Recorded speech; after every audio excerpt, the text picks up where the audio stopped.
तो काफ़ी जोश खरोश था चुनाव से पहले। ये देखने में आया मुख्यमंत्री जी ने रैलियां की। हाईकमान निश्चित रूप से उनसे पूछेगा कि परसेंटेज क्यों हुआ। यहाँ की हवा पूरे अन्य राज्यों में भी जाएगी। यहाँ पर योगी जी भी आए थे, श्रीनगर वो आए और रेस कोर्स देहरादून में आए, रुड़की आए। ये भी लोगों को पता होता है कि कौन क्या है। नमस्कार मेरे सभी दर्शकों को, मैं हूं दिव्यज बहुगुणा।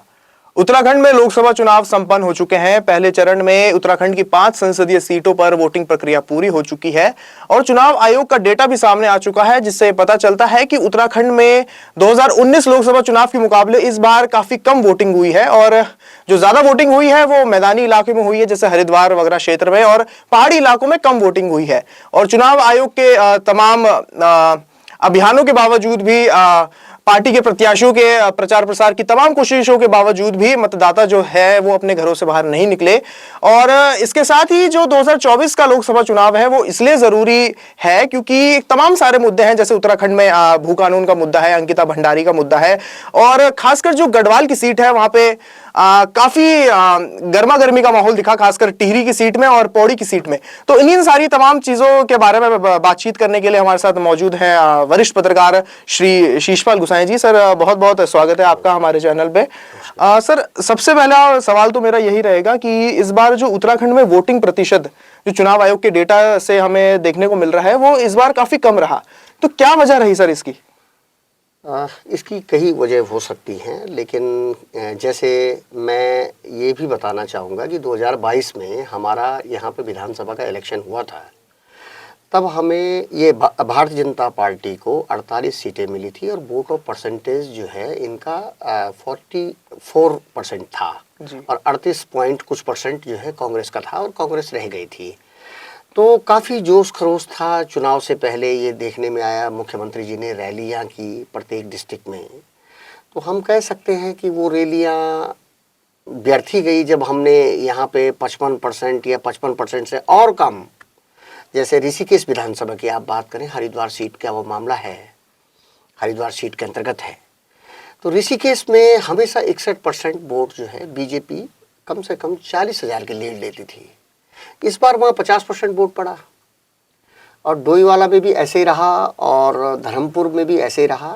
और जो और सीट भी है टेहरी गढ़वाल की या कुमाऊं की अल्मोड़ा सीट में सबसे कम वो पोलिंग हुआ। तो हमें ये लगता है कि जो अभी तक बातें आई है या बात आ रही है कि जो बीजेपी का काडर वोट है वो वोटिंग करने गया ही नहीं, इसका मतलब वो निराश है। यहाँ जो है जो इलेक्शन भारत सरकार ने, चुनाव आयोग ने कराए थे, वो इसलिए कराए कि इसलिए कराए पहले चरण में कि उत्तराखंड में अच्छा रिजल्ट होगा। लेकिन मुझे ये लगता है कि जब ये बक्से खुलेंगे, ईवीएम जब खुलेगी, तो स्पष्ट रूप से इस बात में भी होगी कि किस विधानसभा को सत्तारूढ़ पार्टी के विधायकों को, ज्यादातर विधायक हैं यहाँ पे, 48 विधायक हैं जी, किस विधायक को कितना % वोट बीजेपी को मिला है। पहली बात तो ये सत्तारूढ़ पार्टी की। तो काफी जगह हम भी गए थे और ये महसूस हुआ हमें कि बीजेपी कार्यकर्ता कुछ निराश में है। वो वोट करने गए नहीं, मतलब उन्होंने वोट, ज्यादातर लोगों ने, मैं ये नहीं कहूँगा कि सभी लोगों ने, जो आम चर्चा यहाँ पे थी, चाहे टिहरी गढ़वाल सीट में हो, चाहे पौड़ी गढ़वाल सीट में हो, चाहे हरिद्वार सीट में हो, चाहे अल्मोड़ा हो, चाहे नैनीताल हो, 5 सीट है। तो बीजेपी कार्यकर्ताओं ने जहां जो है अभी 1 महीने पहले मुख्यमंत्री जी ने डिस्ट्रिक्ट हेडक्वार्टर या बड़े बड़े नगरों में जाके कम से कम 4-4, 5-5 हज़ार रैलियों को संबोधित किया, लोगों की रैलियों को संबोधित किया। तो उससे महसूस हो रहा था कि बीजेपी के कार्यकर्ताओं पे या बीजेपी के नेताओं में करंट है, लेकिन वो करंट हमें दिखाई नहीं दिया। वो करंट हमें जरूर जो है टेहरी सीट पे जिन्होंने बेरोजगारों का मुद्दा उठाया, वो बॉबी पंवार के समर्थन में दिखा और वो कम से कम जो है दूसरे नंबर की लड़ाई लड़ रहे हैं और बहुत अच्छे वोट ला रहे हैं, जो लोगों का कहना है। देखो, कोई जादूगर तो होता नहीं है कि कौन कितना, कौन जीतेगा, कौन हारेगा, लेकिन परसेंटेज जो है कई लोगों की नींदें उड़ा रहा है, नींदें उड़ाई है। और जो बड़े बड़े लीडर हैं उनको विवश किया है। हाईकमान निश्चित रूप से उनसे पूछेगा कि परसेंटेज क्यों हुआ। ये 44% से जो बीजेपी को वोट पड़ा था, अभी तो वो तो बाद में मालूम होगा कि कौन विजय हुआ, लेकिन शुरुआती रुझान इसके ठीक नहीं थे। जो मध्य हिमालय की हमारी ये 5 सीट हैं, हिमाचल में तो बाद में इलेक्शन है, हिमाचल में तो बाद में है, लेकिन यहाँ तो ये दिशा तय करता था, बद्री केदार जो तय करता था कि यहाँ की जो हवा है, पश्चिम उत्तर प्रदेश की तो हो गई है 8, गाजियाबाद की रह रखी है, यहाँ की हवा पूरे अन्य राज्यों में भी जाएगी, लेकिन ये हवा कुछ थोड़ा विपरीत गई है वोट ऑफ परसेंटेज के लिहाज से। अच्छा जी, जैसे कि आपने बताया कि बीजेपी का जो काडर था वो इस बार निराश था। बीजेपी के तो कई सारे तमाम स्टार प्रचारक यहाँ पे आए, नरेंद्र मोदी जी खुद आए, स्मृति ईरानी आई, योगी आदित्यनाथ जी आए, राजनाथ सिंह आए, लेकिन इसके बावजूद भी बीजेपी के काडर, जो कार्यकर्ताओं में जो एक एग्रेशन होता है भाजपा के कार्यकर्ताओं में, वो इस बार नहीं दिखा, जैसे कि आपने भी बताया। और 44% जो वोट पड़े थे 2022 में, वो इस बार कम लग रहा है। तो ये जी, हाँ, वो आपने सही कहा कि यहाँ पर योगी जी भी आए थे, श्रीनगर वो आए, और रेस कोर्स देहरादून में आए, रुड़की आए, और हल्द्वानी आए जी। तो उन्होंने मतलब लगभग सभी सीटों को छुआ, और वो यहाँ पर काफ़ी प्रभाव रखते हैं। जैसे कि आपको पता ही है कि विधानसभा सीटें कोटद्वार नई टिहरी नहीं आ रही थी इनकी, जो सर्वे था, लेकिन वो योगी जी के आने से वो आई और इनकी सरकार बनी, वो विधानसभा अध्यक्ष भी बनी ऋतु खंडूड़ी, कोटद्वार की विजय से आपके सामने आंकड़ा है। जी बिल्कुल। तो वो बड़े प्रभावशाली नेता हैं, यहाँ के लोग उन्हें बहुत अच्छा मानते हैं, बहुत बड़ा कद है उनका, योगी आदित्यनाथ का, और ईमानदार हैं, और लोगों को पता है कि इनकी बहन वहाँ यमकेश्वर में स्वर्ग आश्रम में चाय बनाती है, ये भी लोगों को पता होता है कि कौन क्या है जी, ये सब पता होता है। तो बीजेपी के नेता जो है खुद कर जो है, पहले तो वो रैलियों में, बड़ी बड़ी रैलियों में नहीं गए, अब गए भी वहाँ पे तो कम से कम 35 से लेकर 40,000 भीड़ थी IDPL के मैदान में। तो उसने 3 विधानसभाओं को छुआ, और तीनों इनके प्रत्याशी मंच में थे मोदी जी के।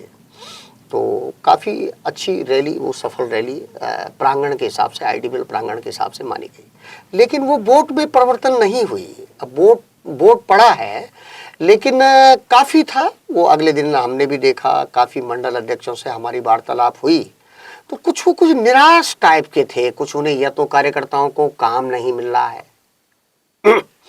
ये तो खुद ही वो पार्टी अंदरूनी रूप से वो समीक्षा करेगी, भाई कार्यकर्ताओं का, उनका तो पन्ना प्रमुख है, पन्ना प्रमुख तो बड़े बड़े नेता थे यहाँ, प्रत्येक कैबिनेट मंत्री था अपने बूथ का, इवन की विजय बहुगुणा जी भी थे जो पूर्व मुख्यमंत्री हैं, पन्ना प्रमुख। उन्होंने पन्ना प्रमुख मतलब पन्ने पे जितने लोग हैं उनके प्रमुख, तो वो यहाँ तक बीजेपी गई थी। और ये पहली कैडर बेस्ड पार्टी है कि जो इतने बड़े फलक में है, और इनकी अपील है, अनुशासन है। लेकिन आश्चर्यजनक रूप से, जैसे कि यहाँ पर बहुत ही आश्चर्यजनक रूप से जब बाद में समीक्षा हुई कि इवन की गए नहीं, इनके मंडल अध्यक्ष, इनके काफ़ी अध्यक्ष बोल रहे हैं कि वो आए ही नहीं लोग। तो ये हो सकता है कि कुछ निराशा हो, कुछ उनके काम नहीं हो रहे हों। देखो आजकल तो जो भी है, चाहे वो सामुदायिक काम हो, चाहे वो हो, सुनवाई तो आजकल हर स्तर पर जरूरी है, और आदमी कहीं ना कहीं इसका बदला वोट के रूप में निकालता है। और ये तो जहाँ तक विपक्ष की बात थी, आपने कहा था कि क्या था ये विपक्ष में क्या रहेगा, तो विपक्ष वालों ने भी ये चुनाव सीरियस नहीं लिया। मैं आपको बताना चाहूँगा कि यदि इनके पास अच्छे नेता थे, यदि इनको अगर जवाबदेही राहुल गांधी के प्रति करनी थी, तो यशपाल आर्य इनके अल्मोड़ा से क्यों नहीं लड़े? आप देखिए वहाँ सबसे कम परसेंटेज है, यानी कि वहाँ का बीजेपी का जो प्रत्याशी थे उनको भी लोग नहीं चाहते थे। परसेंटेज कम हुआ ना, परसेंटेज होना चाहिए था 60 से ऊपर, वो तो 50 से भी कम हो गया। तो कहने का मतलब ये है कि यशपाल आर्य क्यों नहीं लड़े। अंत में आपने हाथ खींच लिए। रावत जी को खुद अपना आप भी लड़ना चाहिए था, अपने बेटे को नहीं लड़ाना चाहिए था। यहाँ से प्रीतम सिंह जी भी पीछे हट गए थे जी। पहले हरक सिंह जी का नाम आ रहा था, वो भी हट गए थे जी। तो वो भी, विपक्ष भी अपने बड़े नेताओं के प्रति, एनडीए जो इंडिया गठबंधन है उसके प्रति जवाबदेही नहीं दिखा, जबकि इनको होना चाहिए था। जब इनकी सरकार बनती है तब ये अपने सिंचाई मंत्री बन जाते हैं, खाद्य मंत्री बन जाते हैं, गृह मंत्री बन जाते हैं, मलाई वाले विभाग लेते हैं। तो जब आप जटिल वाली स्थिति में रहते हैं तो आप जो है क्यों डर रहे हैं। जैसे देखिए गुनसोला जी लड़े, जी।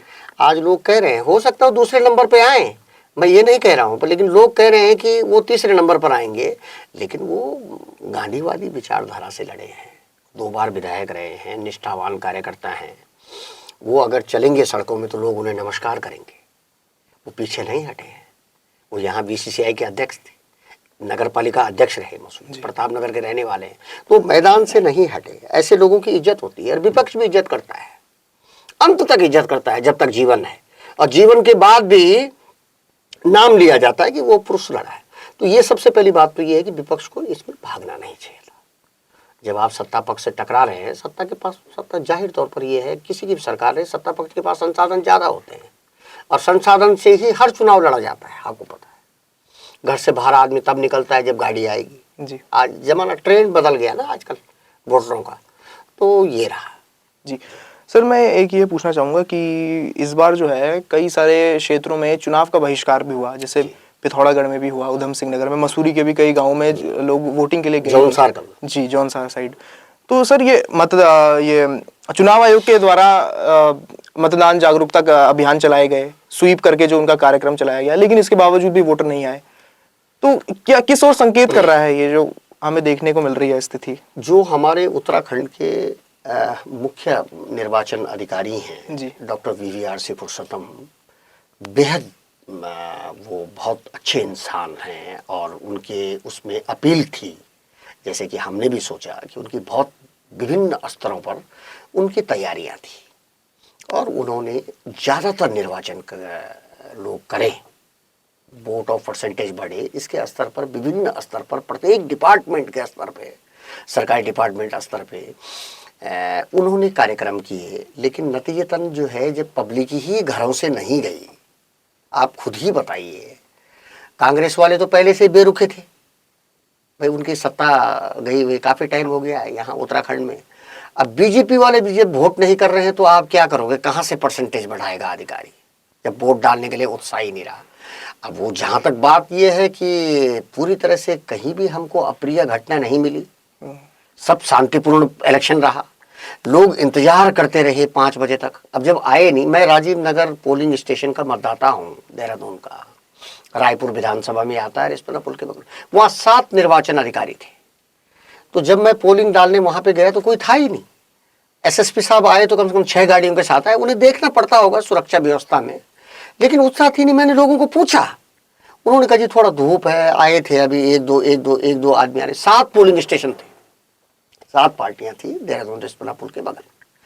तो आप क्या करेंगे जब घरों से आएगा ही नहीं आदमी? वो तो बमुश्किल ये है कि 50+ हो गया, बमुश्किल। और आप उस रायपुर की बात कर रहे हैं जहां से बीजेपी 40,000 की लीड लेती थी, आप उस कैंट की बात कर रहे हैं, उस राजपुर रोड की बात कर रहे हैं। यहाँ पे कुछ देहरादून में बहुत बेरुखा और निराश जैसा वातावरण देखा गया। या तो वो ये देख रहे होंगे कि अभी हमने विधानसभा चुनाव दिया, हमको कुछ दायित्व वगैरह मिला नहीं, कुछ इतने ज़्यादा स्तर पर होता है, सरकार के कुछ कार्यकर्ताओं की या नेताओं की अपेक्षाएं होती है, किसी को विधानसभा टिकट नहीं मिला, अच्छा फिर वो यहाँ दायित्व में मिला नहीं, अब जो है फिर लोकसभा चुनाव आ गया, लोकसभा चुनाव के बाद तुरंत जो है इसके निकाय चुनाव हैं, वहाँ भी वोटिंग डालना है नगर निगम वगैरह में, नगर पालिका में, उसके बाद ब्लॉक प्रमुख के हैं, पंचायतों के। तो कुछ लोग तो वो अपने को ये समझ रहे हैं कि यार हम तो मशीन ही हैं वोट डालने की, है ना। अब मोदी जी के नाम पे भी बहुत वोट पड़ चुका है यहाँ पे, बहुत अच्छा खासा परसेंटेज रहा है यहाँ पे 2014 और 19 में, दो चुनाव में खासकर रहा। अभी भी इनकी स्थिति मजबूत है, जो मतलब बीजेपी जो मोदी जी की अपील थी गांव में महिलाओं के बीच में खासकर, वो अभी भी देखने को मिली। लेकिन वोट और परसेंटेज कुछ सीटों पर बहुत कम रहा, इस वजह से बहुत चिंताजनक स्थिति है। जैसे कि हरिद्वार, जैसे कि पौड़ी, 2 सीट का मामला यहाँ पर जो बताया जा रहा है, जो तमाम प्रेक्षक बता रहे हैं और जो मतदान करा के लौटे हैं, अब तो लौट ही गए हैं सब लोग, तो तमाम स्तर से बातें या चर्चाएं कहीं रुकती नहीं है। तो ये चर्चा है दो सीटों में है और इस तरह से पोलिंग कम होने से जो है लोग चिंतित हैं और बड़े नेता थोड़ा सा घबराए हुए हैं। उनको अभी 1 महीना से ज़्यादा थोड़ा प्रतीक्षा करनी होगी। जी सर, जैसे चुनाव आयोग का डेटा बताता है कि पहाड़ में कम वोटिंग हुई है, और उसके तुलना में मैदानी क्षेत्रों में ज़्यादा वोटिंग हुई, जैसे हरिद्वार में। तो पहाड़ का जो वोटर है वो क्यों निराश है, क्या फ्रस्ट्रेशन है? देखो, जहाँ तक बात है कि ये मैंने देखा है, मैं ऋषिकेश वाले क्षेत्र में भी गया था, तो वहाँ पे वो यमकेश्वर से लगा वाला इलाका है, तो उन्होंने कहा सर कि एक तो भूमि कानून नहीं आया है और एक अंकिता भंडारी का हत्या वाला मामला भी था, वो लगा हुआ इलाका है, तो कुछ क्षेत्रों में वो भी निराशा थी। भूमि कानून नहीं आया, भूमि कानून इनको लाना चाहिए, जो यहाँ की मांग है। तो वोटर अपना रोष भी दिखा सकते थे वोटिंग के जरिए। हाँ, रोष भी ये दिखाया होगा, जैसे कि आपका सवाल ही है, लेकिन मजेदार, लेकिन उसकी बात ये है कि मैदानी इलाकों में भी कम परसेंटेज हुआ है जी। हरिद्वार की कुछ सीटों में ज्यादा हुआ है, जहां दलित और मुस्लिम वोटर ज्यादा है जी। निश्चित रूप से। तो इसलिए जो है कांग्रेस थोड़ा 1-1.5 महीने के लिए थोड़ा खुश हो सकती है, और उनका थोड़ा दिख रहा है, क्योंकि वहां पे कुछ कुछ सीटों में 61% से ज्यादा पोल हुआ है, और यहाँ की सीटों पे कुछ 50% से कम हुआ है।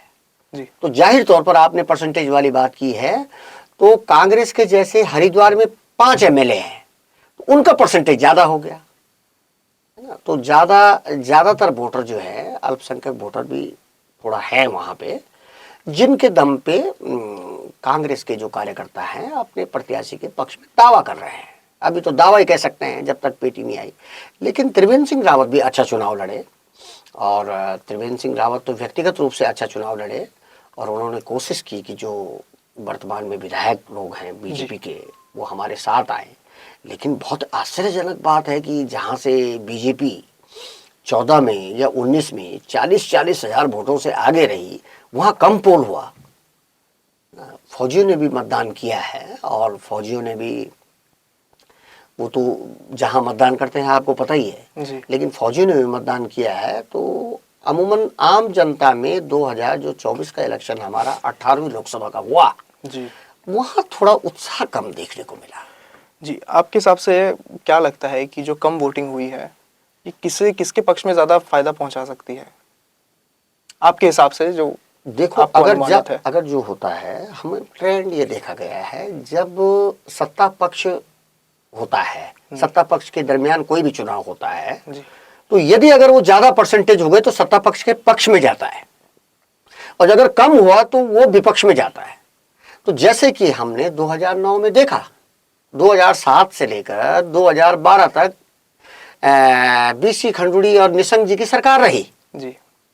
बीजेपी की, जो सेकंड सरकार हमारी निर्वाचित गवर्नमेंट बनी 2007 में। तो 2009 में ये 5 सीट पूरी हार गए और कांग्रेस आ गई।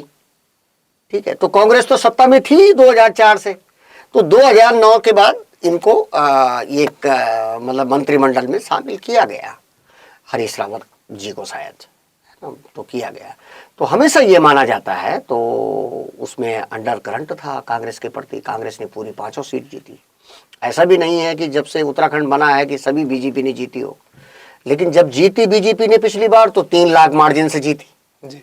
पिछली बार तो बहुत ज्यादा वेव था, पिछली बार बहुत वेव था, लेकिन लहर थी। और इस बार जो है, पिछली बार से 2019 से लेकर 2024 तक बहुत राशन भी बांटा, और किसान पेंशन भी आई, और तमाम तरह की योजनाएं आई, आंगनबाड़ी में चिप्स भी मिले, मतलब लोगों को, इवन की जो चिप्स होते हैं, अंकल चिप्स, उनको बहुत महंगे होते हैं जी। वो भी, पाउडर का दूध, गर्भवती महिला को, बहुत सारी स्कीम है सरकार की, वो ग्रामीणों को फायदा मिलता है। जो देहरादून या ऋषिकेश, हल्द्वानी बड़े शहरों में रहते हैं उनको पता नहीं लगता है, लेकिन गांव में निश्चित रूप से 3 किलो राशन एक आदमी को मिल रहा है। 3 किलो राशन और गेहूं और चावल मिल रहा है, तो ये अनवरत जारी है। तो अब आप देखिए कि वहां ये 3 लाख से जीत रहे थे, कहाँ 19 में, 2024 में आप बिल्कुल घट रहे हो ना। अब आपकी ज्यादा से ज्यादा लीड आएगी, 50,000 की आएगी, 1 लाख की आएगी ज्यादा से ज्यादा, पर ये 3 लाख नहीं हो सकता है। वो भी जीते, पौड़ी के कैंडिडेट भी इनके ऐसे जीते, उधम सिंह नगर के अजय भट्ट भी ऐसे जीते, ये रानी जी 3,05,000 वोटों से जीती, है ना। पिछली बार प्रीतम सिंह जी ने 2,65,000 वोट हासिल किया। तो इस तरह से इसका ट्रेंड ये रहा। जी सर, जो प्रदेश की संसदीय सीट हैं, खासकर जो पौड़ी की सीट थी और टिहरी की सीट, वहाँ पे काफ़ी गर्मा गर्मी का माहौल देखने को मिला प्रत्याशियों के बीच में, जैसे भाजपा वर्सेस बॉबी पवार टिहरी में और पौड़ी में अनिल बलूनी वर्सेस गणेश गोदियाल। तो इन सीटों में आपको क्या माहौल नजर आता है? देखो, पौड़ी में तो बहुत ही दिलचस्प मुकाबला हुआ और जिस तरह से वहाँ पौड़ी में पिछली बार ये खंडूड़ी जी लड़े थे, खंडूड़ी जी के बेटे, जी इस बार वो अचानक अपनी यहाँ आ गए, अपनी सिस्टर को थोड़ा बीजेपी में बलवान बनाने के लिए इधर आ गए। और वहाँ गणेश गोदियाल जो है बहुत अच्छा चुनाव लड़े और कांग्रेस कार्यकर्ताओं को जीत की उम्मीद भी होनी ही है निश्चित रूप से। और बलूनी जी तो जैसे राष्ट्रीय मीडिया प्रभारी हैं, तो हर चैनल वाला पौड़ी में आया।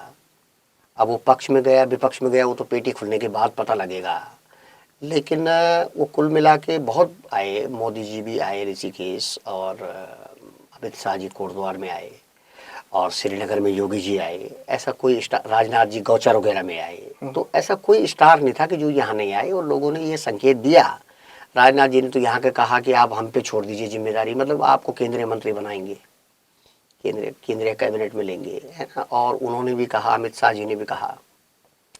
इसके बावजूद भी अगर वो पौड़ी के मतदाता नहीं देंगे तो क्या आप समझेंगे? फिर ये तो फिर बेरुखी वाला मामला होगा।